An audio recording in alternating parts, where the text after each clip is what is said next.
Bonjour à tous et à toutes, au nom du Père et du Fils et du Saint-Esprit. Amen. Que la grâce de Jésus, premier-né d'entre les morts, l'amour et la compassion de Dieu le Père et la communion de l'Esprit Saint soient toujours avec vous et avec votre esprit. Chers frères et sœurs, Dieu nous a créés pour la vie et nous a envoyé son Fils pour sauver le monde et non pour le condamner. Ce dessein d'amour se révèle à chaque Eucharistie. Pour bien l'accueillir, commençons par implorer la miséricorde divine, celle qui purifie et nous relève. Prions le Seigneur. Seigneur Dieu, tu montres aux égarés la lumière de ta vérité pour qu'ils puissent reprendre le bon chemin. Donne à tous ceux et celles qui se déclarent chrétiens et chrétiennes de rejeter ce qui est contraire à son nom et de rechercher ce qui lui fait honneur par Jésus-Christ, ton Fils, notre Seigneur et notre Dieu, qui vit et règne avec toi dans l'unité du Saint-Esprit, maintenant et pour les siècles des siècles. Amen. Alléluia, Alléluia. Tes paroles, Seigneur, sont esprit, elles sont vie. Tu as les paroles de la vie éternelle. Alléluia, Alléluia. Le Seigneur soit avec vous et avec votre esprit. Évangile de Jésus-Christ selon Saint Luc. Gloire à toi, Seigneur. En ce temps-là, voici qu'un docteur de la loi se leva et mit Jésus à l'épreuve en disant, « Maître, que dois-je faire pour avoir en héritage la vie éternelle ?» Jésus lui demanda, « Dans la loi, qu'y a-t-il d'écrit? Et comment lis-tu » L'autre répondit, « Tu aimeras le Seigneur ton Dieu de tout ton cœur, de toute ton âme, de toute ta force, de toute ton intelligence, et ton prochain comme toi-même. » Jésus lui dit, « Tu as répondu correctement, fais ainsi et tu vivras. » Mais lui, voulant se justifier, dit à Jésus, « Et qui est mon prochain ?» Jésus reprit la parole. Un homme descendait de Jérusalem à Jéricho et y tomba sur des bandits. Ceux-ci, après l'avoir dépouillé et roué de coups, s'en allèrent, le laissant à moitié mort. Par hasard, un prêtre descendait par ce chemin. Il le vit et passa de l'autre côté. De même, un lévite arriva à cet endroit, il le vit, passa de l'autre côté. Mais un Samaritain qui était en route arriva près de lui, il le vit et fut saisi de compassion. Il s'approcha et pansa ses blessures en y versant de l'huile et du vin, puis il le chargea sur sa propre monture, le conduisit dans une auberge et prit soin de lui. Le lendemain, il sortit 2 pièces d'argent et le donna à l'aubergiste en disant, « Prends soin de lui, tout ce que tu auras dépensé en plus, je te rendrai quand je repasserai. » Lequel des trois, à ton avis, a été le prochain de l'homme tombé aux mains des bandits? Le docteur de la loi répondit, « Celui qui a fait preuve de pitié envers lui. » Jésus lui répondit, « Va, et toi aussi, fais de même. » Acclamons la parole de Dieu. Louange à toi, Seigneur Jésus. Chers frères et sœurs en Jésus-Christ, que faut-il faire pour avoir la vie éternelle en héritage? En première réponse, cela pourrait paraître facile si on répond comme ceci. L'amour de Dieu et l'amour du prochain.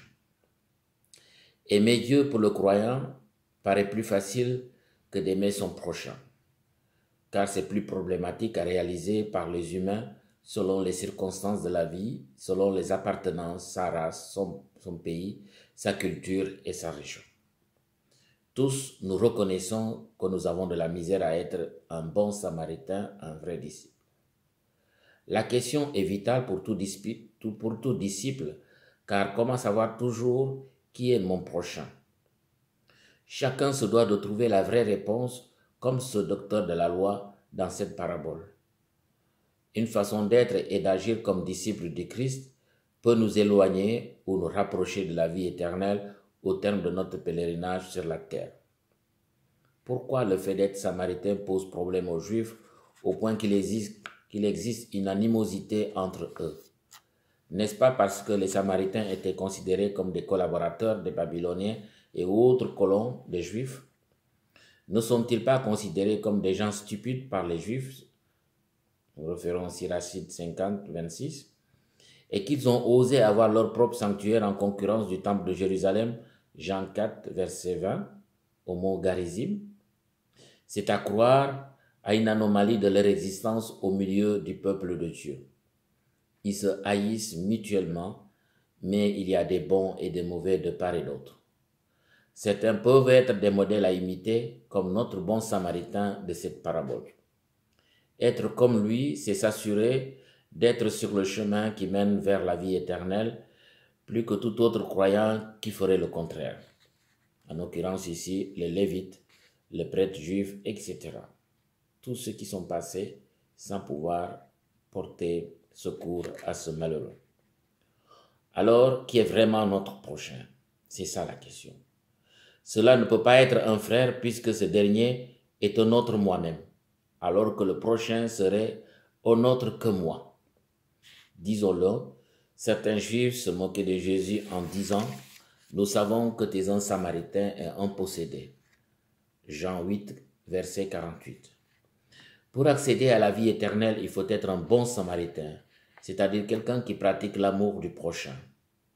Comme le Christ aime tout le monde, chaque disciple, en vue de son salut, doit se faire proche de tout le monde. Chaque personne est un prochain possible dans la mesure qu'il a besoin de nous, peu importe son identité, sa culture, sa religion, son pays et sa race.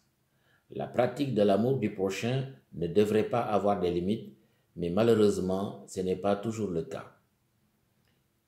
Il est tout ainsi, pour utiliser une expression québécoise. En soi, tous les hommes ne sont pas notre prochain, entre guillemets. Le prochain est très souvent le proche parent, le frère, le compatriote, celui qui a la même religion que nous autres, etc. Pantoute, ce n'est pas la définition que le Christ suggère ici dans cette parabole. Pour Jésus, le prochain est simplement un humain sans aucune précision et qui peut être n'importe qui selon les rencontres de la vie en mode urgence. Il faut éviter à tout prix le séparatisme et la discrimination et le patriotisme. Celui qui veut accéder à la vie éternelle doit éprouver de la compassion et être ouvert aux nécessités et aux souffrances d'autrui. Cette parabole invite à une véritable conversion pour ne pas rester prisonnier des préjugés. Il faut être open et faire preuve d'ouverture pour faire tout ce qui est de notre possible pour faire le bien au prochain. Une foi sans amour du prochain quelconque est une foi vaine. C'est la pratique de l'amour universel qui fait de nous les vrais disciples de Jésus en route vers la vie éternelle. Le prochain n'existe pas, mais il se crée spontanément sur le chemin de la vie lors de nos rencontres en des situations diverses. Il y a de bonnes personnes partout. Ne sont bons samaritains que ceux et celles qui assument leur vocation de vrais disciples de Christ en faisant preuve de bonté pour tout prochain. Chacun de nous peut être un bon samaritain à son heure. Prions. Seigneur, fais-nous aimer comme toi et être un bon samaritain pour les autres. Regarde notre désir d'aimer et d'être aimé pour passer de la mort à la vie éternelle. Nous avons compris la nécessité de prendre soin les uns des autres et plus particulièrement des plus vulnérables, les blessés de la vie. Bon dimanche, que Dieu vous bénisse, le Père, le Fils et le Saint-Esprit. Amen.